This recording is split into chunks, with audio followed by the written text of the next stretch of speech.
Assalamualaikum warahmatullahi wabarakatuh. Waalaikumsalam warahmatullahi wabarakatuh. Bismillahi walhamdulillah. Wassalatu wassalamu ala sayyidina Rasulillah, sayyidina wa maulana Muhammad ibn Abdullah wa ala alihi wa sahbihi wa mawalah. أما بعد سبحانك لا علم لنا إلا ما علمتنا إنك أنت العليم الحكيم لا حول ولا قوة إلا بالله العلي العظيم. Saudara-saudara kaum muslimin rahimakumullah, ada 3 perintah Allah yang berangkai dalam Al-Quran yang menurut para ulama tidak diterima yang satu apabila yang lain tidak dikerjakan. Di antaranya ayat aqimus shalah wa atuz zakah. Yang kedua ati'ullaha wa ati'ur rasula. Dan yang ketiga ayat anishkurli wali walidaika. Perintah ini merupakan perintah yang berangkai. Aqimus shalah wa atuz zakah. Dirikan salat dan bayar zakat. Artinya tidak diterima salatnya orang yang tidak membayar zakat, dan tidak diterima zakatnya orang yang tidak mendirikan salat. Perintah ini berangkai pada saat salat dikerjakan, zakat apabila sampai haul dan nisabnya harus dibayarkan. Begitu juga pada ayat ati'ullaha wa ati'ur rasul. Taatlah kamu kepada Allah dan taatlah kamu kepada Rasul. Tidak diterima taat kepada Allah kalau membelakangi Rasul, dan tidak diterima mentaati Rasul kalau tidak mentaati Allah. Keduanya berangkai dan tidak terpisahkan satu dengan lainnya. Taat kepada Allah artinya harus taat juga kepada Rasul. Mengamalkan Quran artinya juga harus dengan mengamalkan sunnah.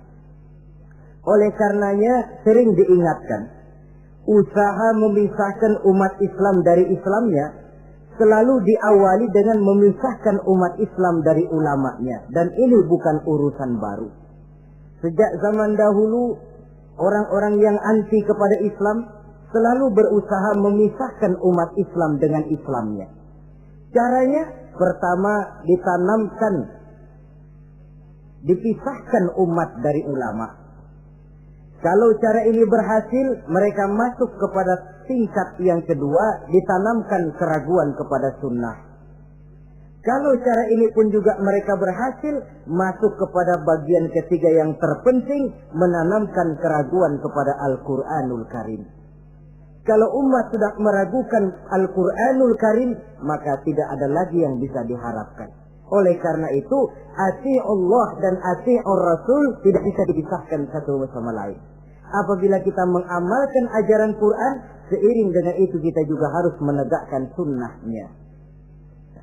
Adapun ayat yang ketiga yang merupakan perintah berangkai ini, anishkurli wali walidaika, kata Allah. Hendaklah engkau bersyukur kepadaku dan bersyukur kepada ibu bapakmu. Bersyukur kepada Allah tapi tidak bersyukur kepada ibu bapak tidak diterima. Bersyukur kepada ibu bapak tapi tidak bersyukur kepada Allah juga ditolak. Oleh karenanya keduanya tidak bisa terpisahkan satu sama lain. Orang yang pandai bersyukur kepada Allah, dia harus pandai juga bersyukur kepada ibu dan bapaknya. Bersyukur kepada ibu bapak artinya berbakti kepada kedua orang tua kita.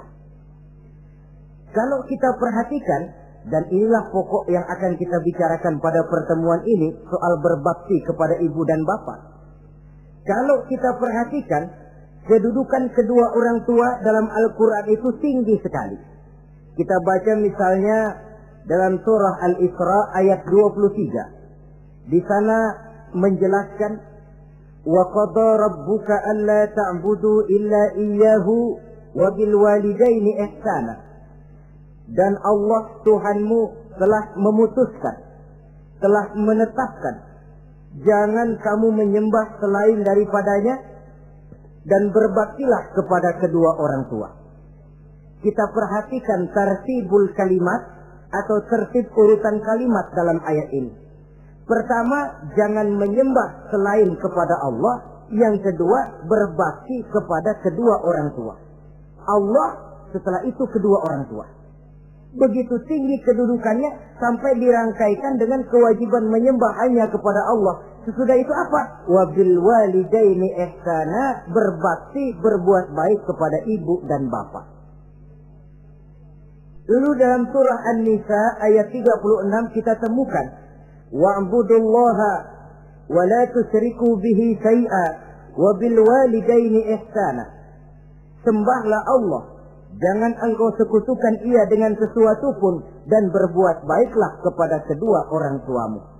Lagi-lagi di sini perintah bertauhid, perintah menyembah hanya kepada Allah dirangkaikan dengan perintah berbakti kepada kedua orang tua. Dalam kehidupan sehari-hari biasanya perintah penting lahir pertama, perintah penting kedua lahir pada urutan kedua. Dari segi prioritas kita bisa melihat tingginya kedudukan kedua orang tua kita di dalam kehidupan ini. Lalu orang tua adalah bapak dan ibu. Keduanya mempunyai peranan yang sangat besar sejak lahirnya kita ke alam dunia ini sampai kita meningkat menjadi anak-anak, remaja, dewasa. Bapak misalnya kita lihat sibuk mencari nafkah, ia pergi pagi, pulang sore, peras keringat, banting tulang, karena cita dan harapan agar anaknya kelak hidup lebih baik dari dia sekarang ini. Dan untuk itu dia rela peras keringat, banting tulang. Seolah-olah dia berkata, ayahmu biarlah kaki jadi kepala, kepala jadi kaki, asal kau kelak jadi orang. Yang kadang-kadang setelah kita sang anak ini jadi orang, sering lupa kacang akan kulitnya. Sehingga boleh jadi orang lalu berkata, kalau orang tua kaya, anak jadi raja. Kalau anak yang kaya, orang tua sering jadi budak. Orang tua kaya, anak jadi raja. Apa yang dia mau jadi kenyataan. Tapi kalau anak yang kaya, kadang-kadang orang tuanya yang jadi budaknya. Lalu di samping sibuk mencari nafkah, bapak juga memberikan perlindungan dalam kehidupan ini. Menjadi simbol wibawa yang pada satu saat kita akan merasakannya kalau dia sudah tidak ada. Begitu barangkali kecenderungan orang, seperti kata Imam Al-Ghazali, kamu baru merasa pentingnya suatu nikmat kalau dia sudah hilang dari diri kamu. Kita baru terasa pentingnya sehat kalau lagi sakit.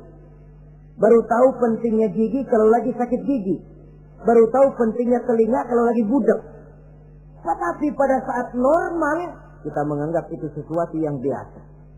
Bukankah keberadaan seorang bapak dalam hidup ini, di samping dia pelindung, juga menjadi simbol wibawa dalam kehidupan di masyarakat? Orang sering berkata, gue bukan takut sama lo, gue segan sama orang tua lo. Masih ada yang disegani, masih ada yang dihormati. Pantas saja kalau kita ambil dari sejarah, ketika baginda Rasul ditinggal wafat oleh Khadijah, oleh pamannya Abu Thalib, gangguan kafir Quraisy makin meningkat. Kenapa? Kemarin-marin mereka mau menghadang Nabi, mau menghantam Nabi, masih mandang Khadijah binti Khuwailid, seorang bekas janda bangsawan. Mereka masih memandang Abu Thalib, orang tua yang disegani. Sekarang dua-duanya sudah tidak ada, apalagi yang mau disegani, hantam saja sudah Muhammad. Itu pun dirasakan oleh pribadi Nabi kita. Saudara-saudara kaum muslimin, apalagi yang namanya ibu, dia lebih banyak menangani kita. Pantas kalau Rasul satu saat ditanya orang, ya Rasul, siapa sih yang paling harus saya taati di dunia ini? Ibumu. Lalu siapa lagi ya Rasul? Ibumu. Kemudian setelah itu siapa ya Rasul? Ibumu. Sesudah itu siapa ya Rasul? Bapakmu. Ibu, baru bapak. 3 berbanding 1. Kenapa harus begitu? Kita lihat. Pertama yang namanya ibu, sejak proses kehamilannya sudah istilah Quran hamalathu wahnan ala wahnin. Dia mengandung kita dalam keberatan yang bertumpuk di atas keberatan. Berat kuadrat. Bahkan sebelum itu, sejak ngidam anaknya, ibu kita itu sudah kita siksa. Yang kepengen dimakan, yang bukan-bukan.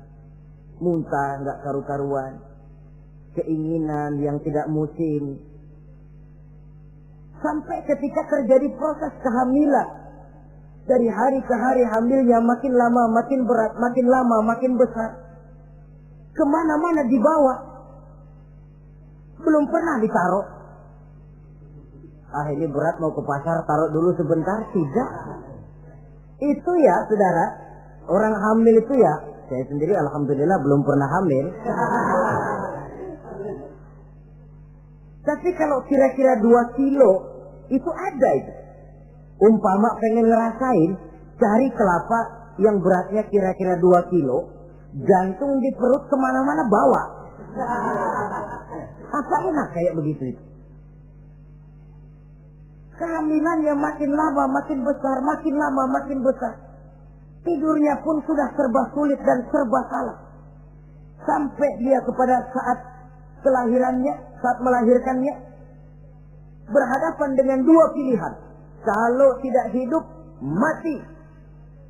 Dan seorang suami tidak pernah menghadapi saat-saat kritis macam gitu. Paling-paling waktu istrinya melahirkan, dia cuma nungguin di depan pintu. Bingung, gelisah, tapi masih sempat ngerokok. Si istri sudah pasrah berhadapan dengan kalau tidak hidup, mati. Saudara hadirin yang saya hormati, dalam pilihan itu dia lahirkan anaknya ke alam ini. Dan maha adil Allah. Andai kata pun seorang perempuan kalah dalam perjuangan ketika melahirkan anaknya, dia meninggal, dia mendapat pahala seperti orang yang mati syahid. Sebab orang mati syahid itu ada 3 macam. Ada syahid dunia akhirat. Ini orang yang pergi perang membela agama, niatnya karena Allah, dia gugur di medan perang, syahid dunia akhirat. Tidak usah dimandikan, dikafankan, disolatkan, dikubur dengan pakaian yang dia pakai, yang berlumur darah itu. Yang kedua, ada orang mendapat syahid akhirat. Artinya, mendapat pahala seperti pahalanya orang yang mati syahid.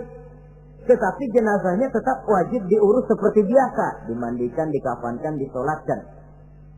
Hanya pahalanya seperti pahala orang mati syahid. Siapa mereka? Al-Gharik. Orang yang mati tenggelam, kelelep di kali, itu mati syahid, syahid akhirat. Apalagi sahibul hadmi, orang yang tertimpa benda keras secara mendadak, mati syahid, syahid akhirat. Di dunianya tetap wajib diurus seperti biasa. Saudara lagi jalan enak-enak ketiban batu 2 ton.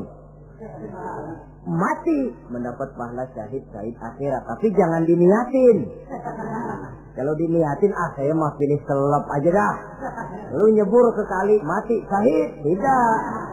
Konyol malah itu, bunuh diri namanya. Nah, di antaranya yang mati syahid itu perempuan yang meninggal pada saat melahirkan anaknya. Tapi masalah kita dalam pilihan antara hidup dan mati, dia lahirkan anaknya ke alam ini. Lalu proses mengasuh dan membesarkan lebih banyak sang ibu ketimbang sang bapak. Tengah malam, bapaknya sudah asik tidur lelap. Si ibu masih saja berkutat dengan anak bayinya. Dibungkusnya pakaian, si anak pun pipis digantinya itu. Setelah itu dijaganya juga dari gigitan nyamuk. Sehingga pepatah bilang kasih ibu sepanjang jalan, kasih anak sepanjang galah. Ini berarti bahwa bagaimanapun upaya hendak menebus jasa daripada ibu, memang sulit untuk tersebut. Oleh karenanya saudara-saudara, pantas saja kalau Nabi sampai 3 kali ibumu, ibumu, ibumu, setelah itu bapakmu. Nah, oleh karenanya apa sebenarnya kewajiban seorang anak kepada kedua orang tuanya? Dengan kata lain, bagaimana kita berusaha untuk berbakti kepada ibu bapak ini? Di dalam kitab Tanbihul Ghafilin ada dijelaskan, lil walidi 'alal waladi asharatu huquqin. Orang tua mempunyai 10 hak terhadap anaknya. Dengan kata lain, kewajiban anak kepada orang tuanya ada 10. Pertama, at-ta'am in ihtaja. Memberikan kedua orang tua makan kalau dia keduanya memerlukan makanan. Malah yang lebih ideal dia usahakan agar makanan yang diberikan kepada kedua orang tuanya lebih baik dari yang dia makan sendiri. Kita kadang-kadang beli juga kue, buahan, tapi kita sortir dulu. Rambutan yang kontes-kontes kasih babak sana. Saudara hadirin yang saya hormati, suatu saat Nabi Musa pernah memohon kepada malaikat Jibril, "Ya Jibril, tolong tunjuki siapa kira-kira teman saya di surga nanti." Lalu Jibril mohon kepada Allah, Allah memberitahu Jibril kasih tahu Musa, temannya di surga nanti tukang daging di pasar, jualannya di pojok parasnya begini-begini, semin. Nabi Musa ingin tahu apa keistimewaan tukang daging ini kok akan jadi teman saya di surga nanti. Dia samperin, "Assalamualaikum." "Waalaikumsalam." Lalu kenalan. Setelah datang waktu pulang, Nabi Musa ikut ke rumah tukang daging ini. Diambil daging, sampai di rumahnya itu daging dia rebus. Dia rebus, matang, dia hidangkan kepada ibunya yang sudah tua renta. Disuapinya ibunya. "Tiap hari kamu kerjakan ini?" "Tiap hari," kata si anak tadi. "Saya beri makan kedua orang tua ibu saya yang sudah tua renta itu." Si ibu setelah disuapin oleh anaknya berdoa, "Allahumma ja'al ibni jalisa Musa fil jannah."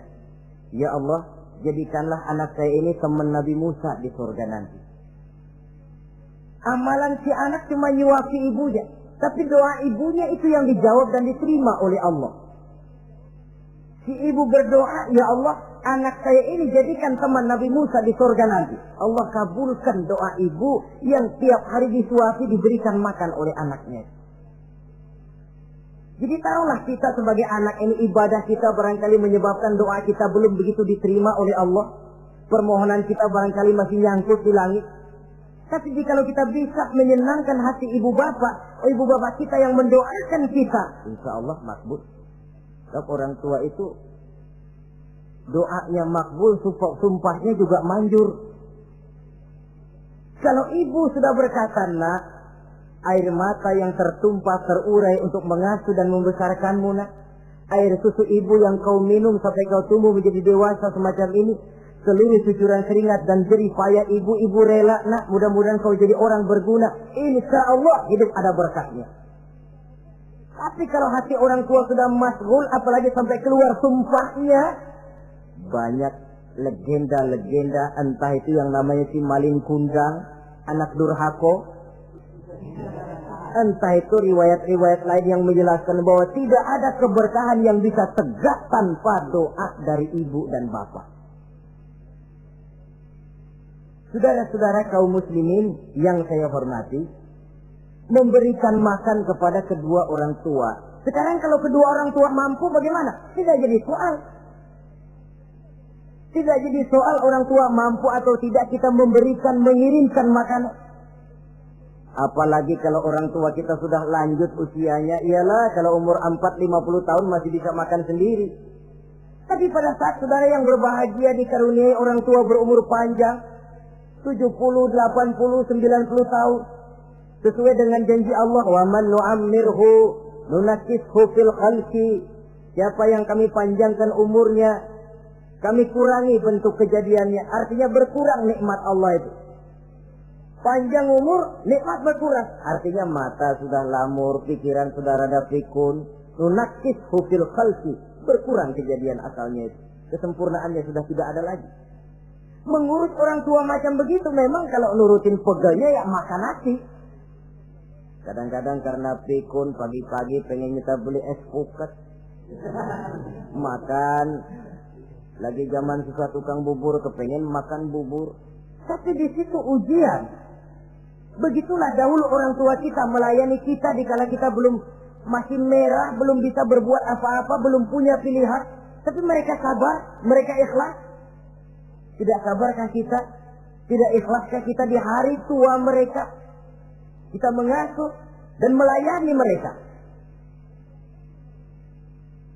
Kadang-kadang karena rewel, anak ketelepasan omong, udah tua, rewel aja. Hancur hatinya. Dalam keadaan tidak berdaya, mendapat kata yang tidak enak lagi dari anak-anaknya. Saudara hadirin yang saya hormati, jadi soal orang tua mampu atau tidak memberi makan, itu bukan soal, tapi kewajiban anak memberikan makan kepada kedua orang tuanya. Ini kewajiban yang pertama. Kewajiban yang kedua, al-khidmatu in ihtaja. Al-khidmah artinya berbakti kepada ibu dan bapak. Satu hari ketika kumpul dengan para sahabat, Nabi pernah berpesan kepada Sayyidina Umar bin Khattab radhiyallahu anhu.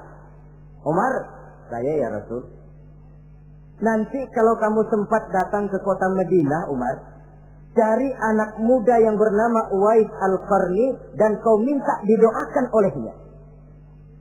Sayyidina Umar heran. Ini yang menyuruh Rasul. Padahal Rasul doanya mustajab. Dan lagian masih banyak orang-orang tua. Kenapa kalau datang ke Madinah suruh cari anak muda namanya Uwais Qarni dan minta didoakan olehnya? Apa keistimewaan Uwais Al-Qarni ini? Jadi ini pun juga alasan kata Nabi, aksiru minan nas bidu'ail khair fa innaka la tadri min ayyi fahin yuqbal. Banyak-banyaklah kamu minta doa kebaikan dari orang lain, sebab kamu tidak tahu dari mulut yang mana doa diterima Allah. Menurut kita barangkali orangnya kere, nggak ada potongan, tapi kalau doanya diterima Allah, siapa yang sanggup menghalangi? Ada orang bilang, enakan doa sendiri langsung mantap, tidak jelek. Tapi minta didoakan orang lain pun tidak salah. Saudara-saudara yang saya hormati, kadang-kadang tukang minta-minta pengemis datang ke rumah. Kita kasih 100 rupiah, lalu keluar doanya kan, mudah-mudahan rezekinya bapak lancar dan segala macam. Ada orang yang nggak sabar, dia bilang, Allah kenapa saya kamu doain dirimu sendiri aja dah, supaya besok jangan jadi pengemis lagi. Secara logika mungkin, secara logika.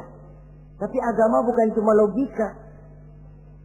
Siapa tahu dan siapa yang bisa menghalangi kalau doa dari mulut tukang pengemis itu yang diterima Allah? Tidak seorang pun yang tahu. Nah, Sayyidina Umar heran, apa sih keistimewaan Uwais Al-Qarni ini? Ketika beliau ke Madinah diselidiki, apa keistimewaan si Uwais ini? Masih muda, tapi saya oleh Nabi disuruh temuin dan minta didoakan olehnya. Nah, jadi dalam pandangan Allah itu ya nggak ngurus tuanya. Yang afdal itu yang tua dan banyak ibadahnya, dekat dengan Allah. Tapi kalau tuanya cuma kejemur, ya yang mending-mending yang muda dan banyak ibadahnya. Uwais Al-Qarni ini contoh. Apa ibadah Uwais Al-Qarni? Ternyata dia seorang anak yang sangat berbakti kepada ibunya. Ayahnya sudah meninggal. Dia pernah menggendong ibunya dari Madinah ke Mekah cuma untuk bikin haji dan untuk bertemu dengan Rasul. Sayang, tidak sempat bertemu dengan Rasul. Menggendong ibu dari Madinah ke Mekah itu kira-kira 465 kilo ya. Jakarta Semarang. Digendong ibunya. Kita kadang-kadang ibu kita ini sudah sakit payah, mau ke dokter saja masih manggil orang, tolongin mak gua no. Masih minta tolongin. Berat kita. Uwais Al-Qarni menggendong ibunya cuma untuk menunaikan ibadah haji dan bertemu dengan Rasul. Rupanya karomahnya itu muncul karena dia merupakan anak yang sangat bakti kepada ibunya. Jadi Allah memberikan karomah itu ya, ada yang karena orang rajin tahajud, ada yang karena tangannya pemurah, dermawan, ada yang karena sangat berbakti kepada kedua orang tuanya, ada yang karena rajin baca Quran, ada yang karena rajin melaksanakan puasa sunnah. Timbul karomahnya keistimewaan yang diberikan Allah kepadanya. Jadi bakti kepada ibu dan bapak mendatangkan karomah, keistimewaan yang diberikan Allah kepada kita. Kayak Uwais Al-Qarni ini, kalau dilihat dari segi ibadah, dia masih muda, tentu lebih banyak ibadahnya macam Umar bin Khattab. Tapi karena baktinya kepada ibunya, sampai Nabi pesan Sayyidina Umar, kalau kau sempat ke Madinah, cari anak muda bernama Uwais Al-Qarni, minta didoakan olehnya. Artinya doanya dikabul oleh Allah Subhanahu wa ta'ala. Saudara-saudara kaum muslimin yang berbahagia, kewajiban yang ketiga, al-ijabatu in da'a, menjawab, memenuhi panggilan orang tua apabila keduanya memanggilmu. Menjawab panggilan kedua orang tua. Dan cara menjawab ini pun Al-Quran memberikan tuntunan etiknya. Wala taqul lahuma uffin. Jangan kepada kedua orang tuamu ngomong uff. Uff, hus, oi. Itu dianggap kurang etis. Saudara hadirin yang saya muliakan, menjawab panggilan orang tua merupakan kewajiban anak dan merupakan hak dari orang tuanya. Dia berhak untuk dijawab panggilannya dan anak berkewajiban untuk menjawab panggilan orang tuanya. Mari kita ikuti satu riwayat bahwa ada seorang anak muda yang soleh, tekun melaksanakan ibadah, namanya Jurayj. Satu hari Jurayj ini sedang sholat sunnah. Ketika dia sedang sholat itu, ibunya manggil, Jurayj, kan? Jurayj, sini sebentar. Ibunya rupanya tidak tahu kalau Jurayj sedang sholat. Mendengar panggilan ibunya, Jurayj bimbang dalam hati. Allahumma ummi am sholati. Ya Allah, sembahyang saya terusin atau panggilan ibu yang saya jawab? Saya sholat sunnah, tapi menjawab panggilan ibu wajib. Mana ini? Bimbang. Dia, ibunya manggil lagi, Jurayj ta'ali, Jurayj sini. Makin bimbang. Allahumma ummi am sholati. Ya Allah, yang mana? Sholat terus atau menjawab panggilan ibu? Rupanya dia pilih sholat terus, saudara-saudara. Dia tidak jawab panggilan ibunya.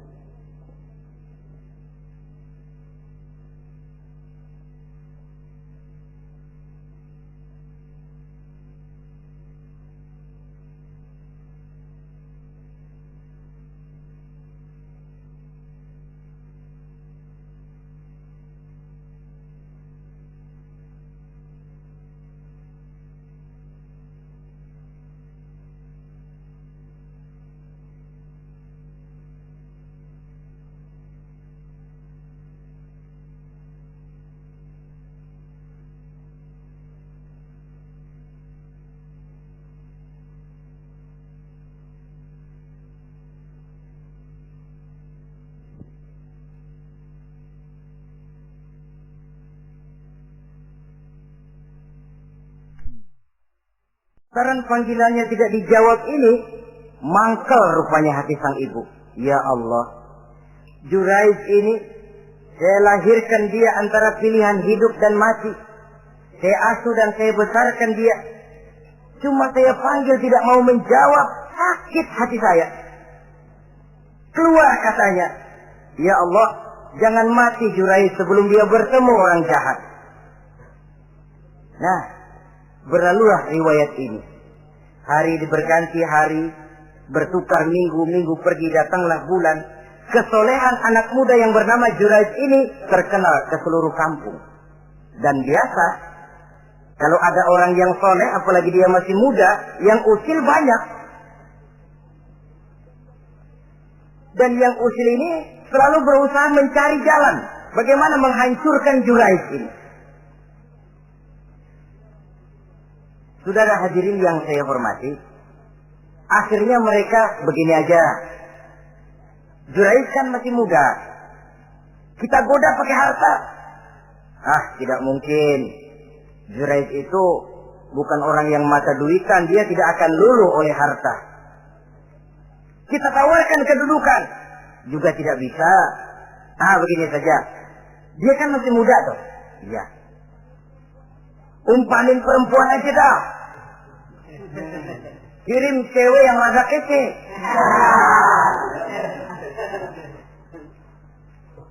Dicarilah perempuan untuk menggoda Jurais ini. Sampai satu malam Jurais sedang ibadah di mihrab dalam masjid. Masuk perempuan ini dengan langkah gemulai, dengan suara merdu mendayu-dayu, mencoba merayu, membujuk, mempedaya, mempesona Jurais. Tapi enggak kena. Sejak dari berpakaian lengkap si perempuan ini, sampai bahasa Arabnya uryanun thalik, tanpa sehelai benang pun lagi lekat di badannya.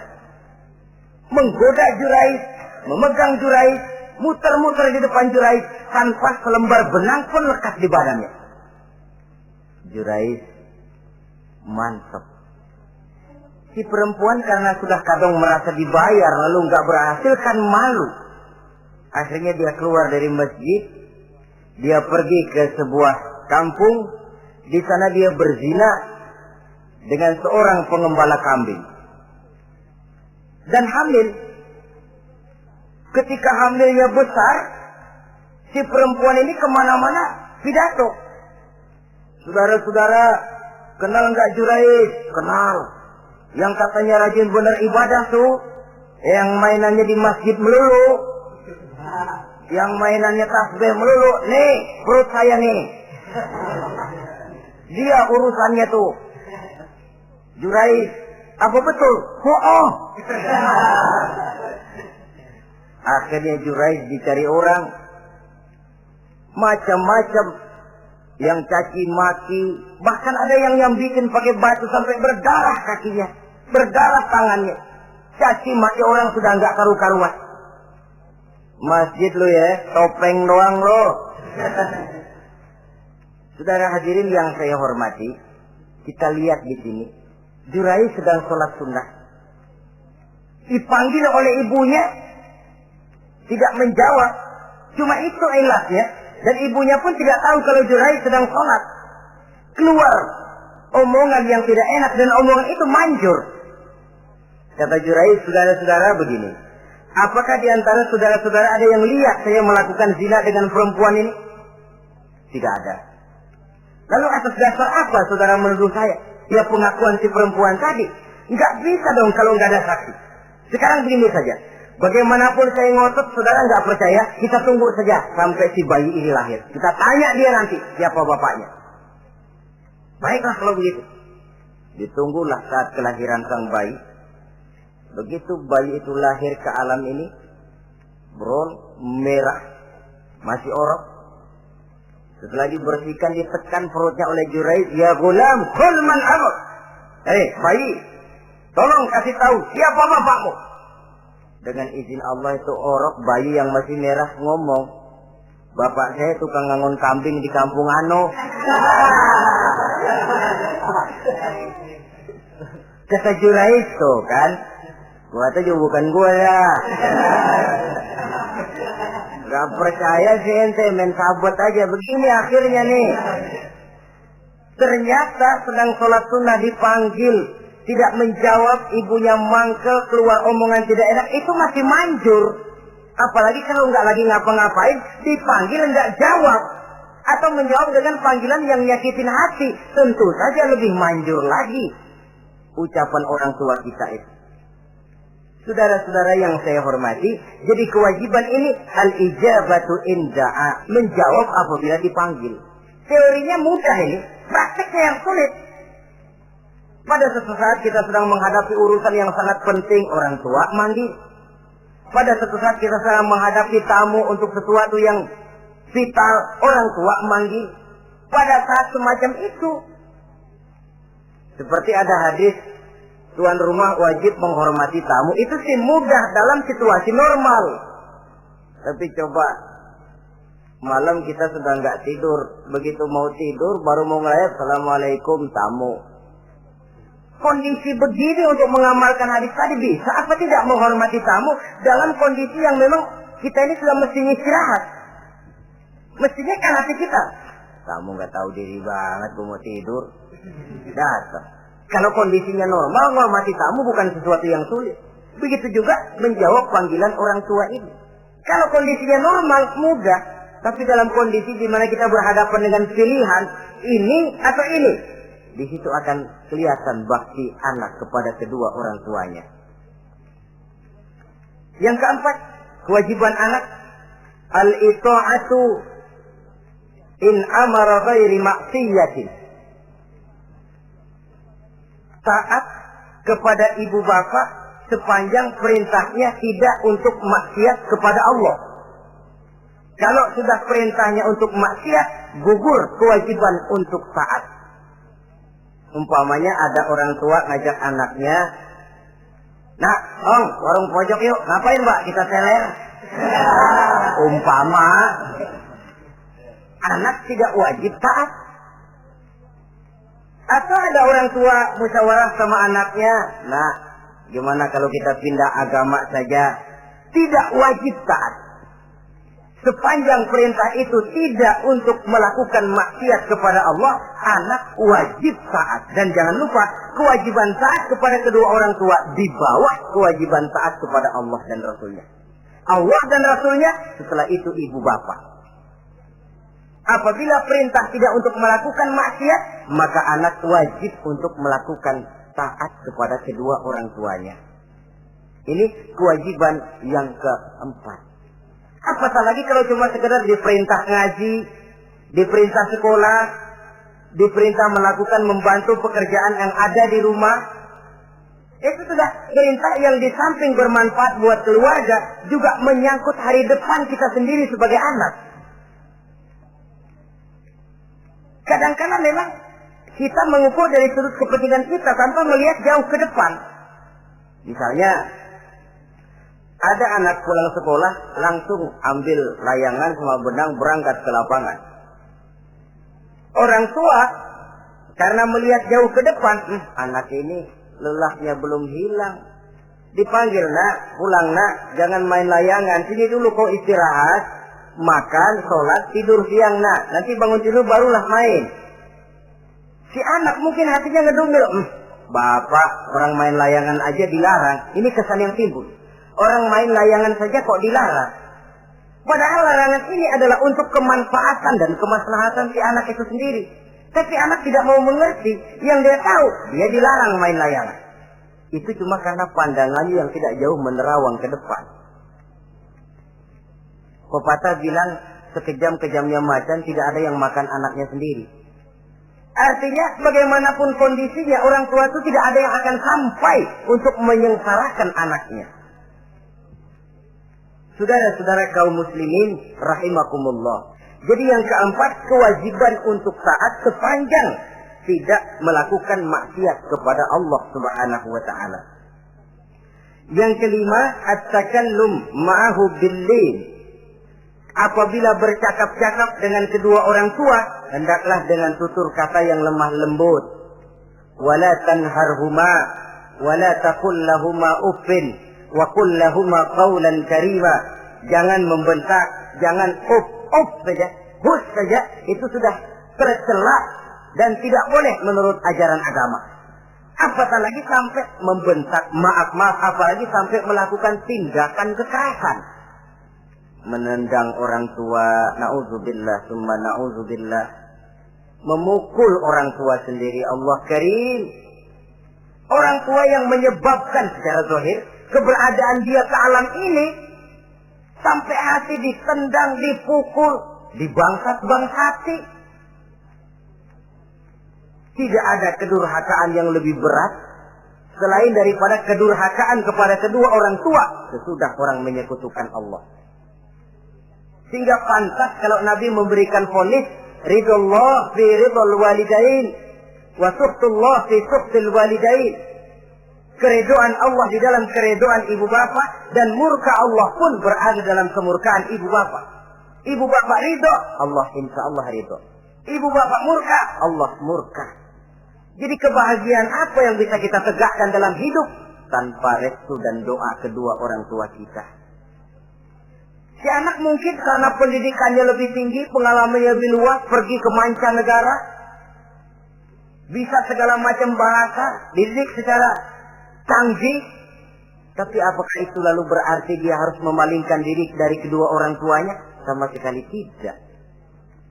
Disinilah unsur yang namanya keberkahan. Maka sering dijelaskan orang tua adalah keramat hidup. Kita sering ziarah. Ya kadang-kadang kalau yang diziarahi kiai ya lumayan. Kadang-kadang yang diziarahi dukun yang sembahyang aja enggak. Cari mbah ano, cari ambah ano, cari keramat ano, cari keramat ini, cari keramat itu.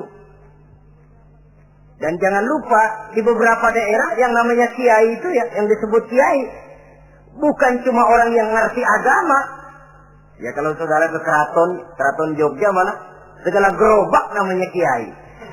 Iya toh, kereta kencana itu. Degung namanya kiai. Lalu jangan lupa itu. Misi Zending pertama namanya juga Kiai Sadrak itu. Kiai, tapi misi Zending. Kalau di sana itu kiai itu panggilan untuk yang dipertua. Kita ziarah cari keramat Mbah Buyut, Mbah Sapu Jagat, Mbah Brojo, macam-macam mbah. Tapi kita lupa di rumah kita ada keramat hidup. Siapa itu? Ibu bapak kita. Sebelum jauh-jauhlah berziarah ke tempat-tempat yang lain, di rumahku ada keramat yang hidup. Ibu dan bapak kita sendiri. Keramat hidup. Dengan doanya, hidup jadi berkah. Tapi kalau kita sakiti hatinya, hidup ini lalu jadi sempit, jalan bagai tertutup. Maka berbahagialah seorang anak apabila dia sudah sanggup melakukan satu bakti yang bisa menyenangkan hati kedua orang tuanya. Bercakap-cakap, berbicara dengan lemah lembut. Kadang-kadang di sebagian daerah ya sudah jadi kebiasaan. Manggil orang tuanya pakai elu aja. Bapaknya dianggap CE. Salaman juga main kedet aja. Halo be. Di samtu bapaknya nggak boleh meleng, main buat aja.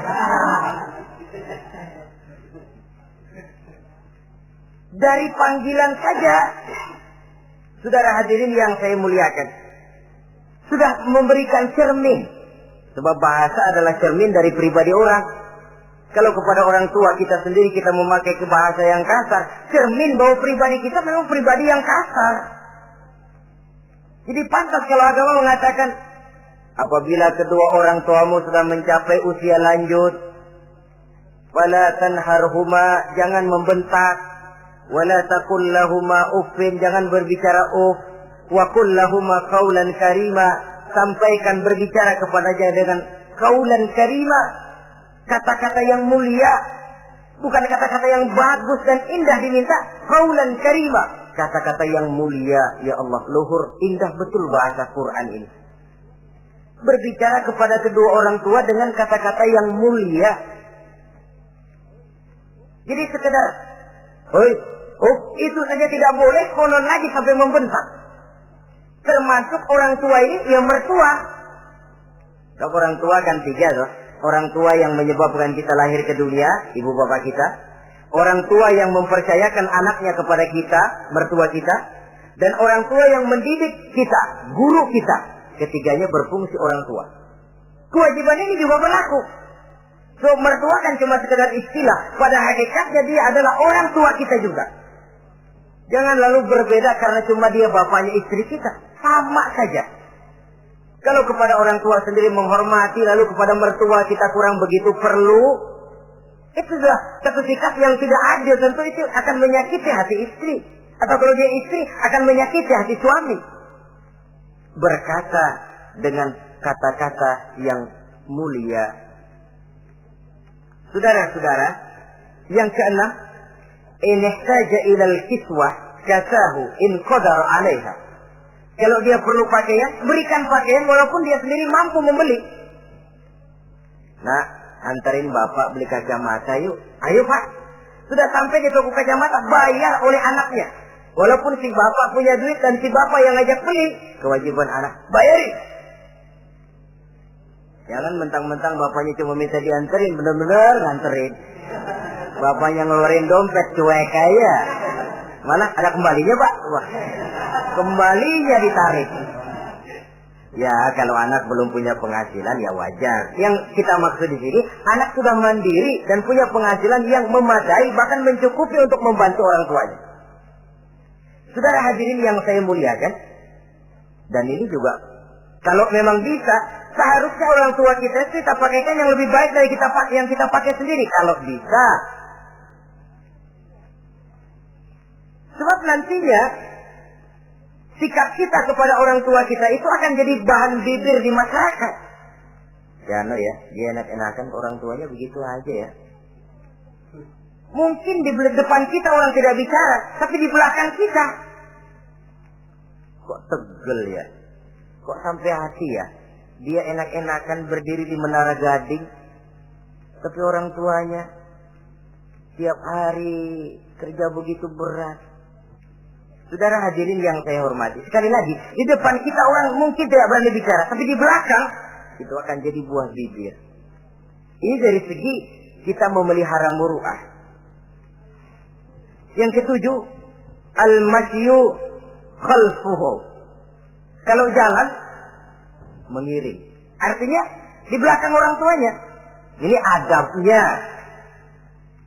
Adab berjalan.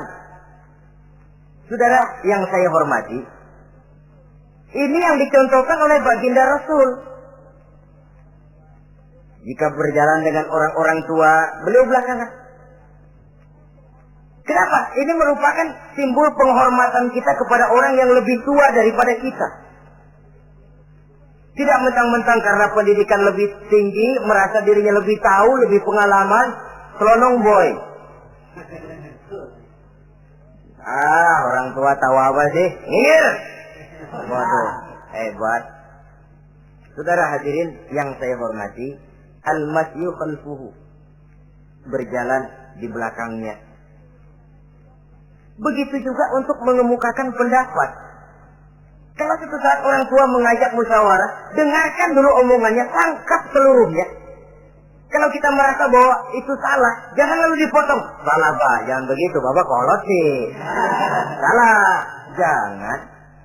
Sebab itu akan menyakiti hatinya. Kalau hatinya terluka, itu sudah merupakan suatu dosa. Melukai hati kedua orang tua.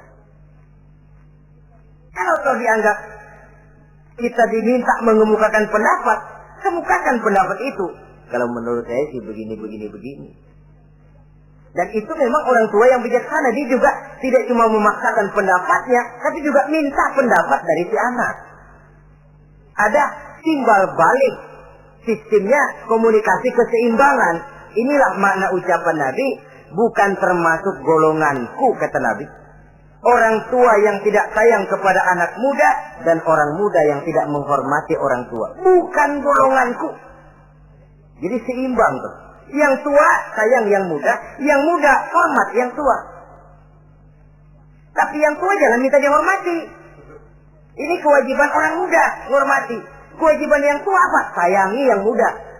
Jangan mentang-mentang yang muda harus menghormati yang tua. Lalu yang tua minta dihormati, gila hormat. Doakan tuaan lo, kalau salaman sama gue cium tangan ya. Pokoknya kalau lo nggak nanya, gue nggak nanya. Mentang-mentang tua lalu pasang tarik.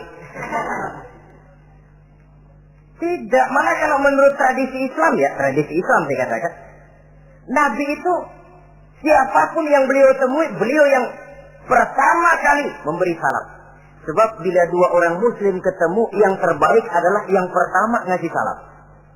Si A, si B ketemu. Siapa yang paling baik di antara keduanya? Yang duluan ngucap salam. Jadi berebut ngucap salam. Kita zaman sekarang kadang-kadang kita sudah assalamualaikum yang nyautin kayak sirawan. Mukanya pakai ditekuk. Kita sudah yang muda mau menghormati, yang tua malah gila hormat. Yang muda jangan cuma minta disayangi, tapi nggak sanggup menghormati yang tua. Sistem keseimbangan. Yang tua sayang yang muda hormat kepada yang tua. Kalau ini terwujud, nikmat kehidupan bermasyarakat ini. Kadang-kadang kan pincang, yang tua nggak sayang sama yang muda. Ada bakat-bakat terpendam yang mau maju dianggap saingan. Kalau yang begini maju rusak gua nih. Lalu diseken. Lalu yang muda pun karena merasa pendidikan lebih tinggi, pandangan lebih luas, nyelongcong jadinya. Kurang ajar sama yang tua. Timbul gap, timbul misunderstanding, salah pengertian. Kalau sudah begitu, kesatuan dan persatuan sulit diwujudkan. Maka usaha pun lalu tidak seperti yang seharusnya. Saudara-saudara yang saya hormati, yang ke-8 sekarang, kewajiban anak itu apa? Al-irda'u lahu bima radiya li nafsihi. Mencari keredoan dari orang tua tentang sesuatu yang dia ridho. Artinya, orang tua kita senang apa? Kita berusaha senang itu. Mengukur orang tua itu dengan diri. Ukurannya diri. Yang orang tua kita senang, kita berupaya senang. Orang tua kita senang ngaji, berusahalah kita untuk senang hadir di majelis taklim. Orang tua kita senang baca Quran, kita juga berupaya senang baca Quran. Sebab yang paling membesarkan hati orang tua sesungguhnya tidak lain kalau dia melihat anaknya ini sesuai dengan yang dia harapkan. Oh, kalau sudah begitu orang tua itu cucuran keringatnya, peras keringat banting tulangnya, jibakunya, rasanya hilang capeknya. Kebahagiaan orang tua tidak cuma kalau anaknya jadi kaya lalu mengantarkan makan, minum, buahan, peralatan yang serba lengkap, tidak. Lebih dari sekedar itu orang tua berharap dia bisa menerima pensiunan pahala dari meninggalkan anak yang soleh. Alangkah indahnya jika orang tuanya nanti wafat meninggalkan alam ini, anak-anaknya mengurus bumi di sekelilingnya, memimpin orang tuanya membacakan syahadat. Anak-anaknya juga yang memandikan, anak-anaknya yang menyolatkan, anak-anaknya yang menurunkan dia ke liang lahat, anaknya yang mendoakan. Alangkah nikmatnya orang tua macam itu. Tapi kan langka. Di samping karena memang orang tua kurang mengarahkan, anak pun kurang perhatian ke arah itu. Begitu bapaknya mati, ambil mana ambil, suruh mandiin. Akan lebih baik kalau anaknya yang mandiin. Tangga panggil nyembayangi, anaknya malah nonton dari jauh, enggak ikut nyembayangin, mau kok tegel. Kenapa enggak ikut nyembayangin? Ya enggak bisa sembayangin. Ya kalau macam Abu Nuwas dulu enggak bisa, masih ada akal. Ikut sembayang jenazah. Dia enggak tahu kalau sembayang jenazah itu cuma diri, enggak pakai ruku, enggak pakai sujud. Imam takbir, dia takbir. Begitu takbir kedua dia kira ruku dia. Habis takbir lagi sujud. Orang-orang gak ada yang sujud. Bingung. Selesai ditanya dia, Abu Nawas kenapa tadi pakai sujud? Dia bilang ini mayit dosanya kebanyakan.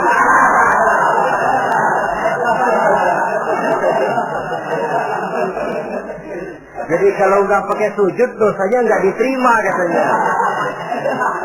Dosanya nggak diampuni kalau nggak pakai sujud. Makanya saya pakai sujud. Itu sih akal-akalan. Jawaban orang kepepet namanya. Saudara hadirin yang saya hormati, baiklah ya. Yang ke-9, al-ikrahu lahu bima yakrahu li nafsihi. Membenci apa yang dibenci oleh orang tuanya. Orang tua kita enggak senang judi, jangan dekati judi. Orang tua kita enggak suka minuman keras, jangan cekek botol. Orang tua kita enggak senang kalau kita pulang sampai pagi misalnya, jangan pulang pagi.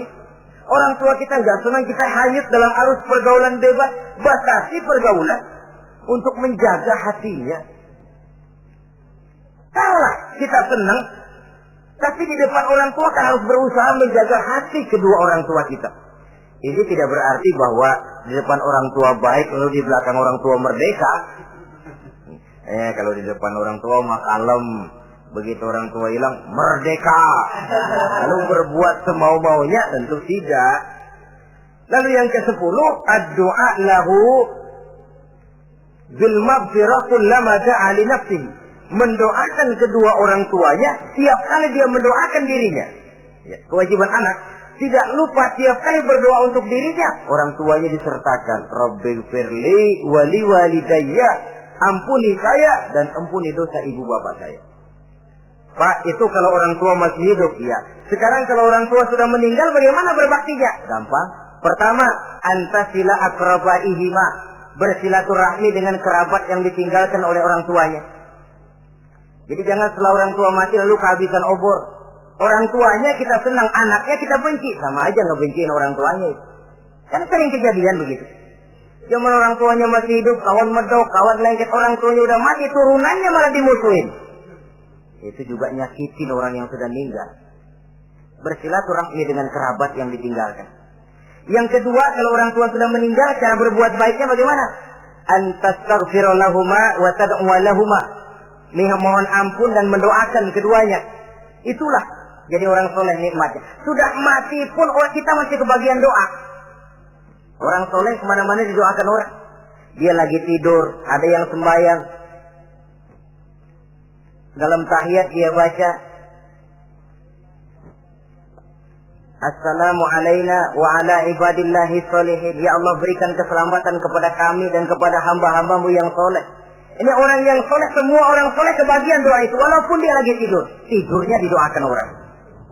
Dia sudah mati, kuburnya diziarahi orang, dibacakan doa. Lain kalau bajingan, liwat di kuburannya orang serem. Bajingan kemarin mati dipendam di sana. Lu jangan lewat sana, lu kesurupan. Liwat orang ngeri. Bagaimana lagi mau mendoakan? Yang ketiga, orang tua yang sudah meninggal itu cara berbaktinya wa anta tasaddaqu lahuma. Kalau ada rezeki, bersedekah atas nama keduanya. Pak, 100.000 untuk pembangunan masjid, saya lihat pahalanya untuk almarhum kedua orang tua saya. Insya Allah sampai. Oh, kalau tidak sampai, Rasul tidak akan mengajarkan badal haji. Untuk apa? Diajarkan badal haji artinya amalan orang yang masih hidup ada kaitannya dengan orang yang sudah meninggal. Bersedekah atas nama kedua orang tua. Saudara hadirin yang saya muliakan, mudah-mudahan Allah menjadikan kita anak yang bisa berbakti kepada kedua orang tua kita. Amin. Ini sajalah pertemuan kita yang singkat ini. Terima kasih atas segala perhatian dan mohon maaf atas segala kekurangan. Usikum wa nafsi bi taqwallah. Wassalamualaikum warahmatullahi wabarakatuh. Waalaikumsalam warahmatullahi wabarakatuh.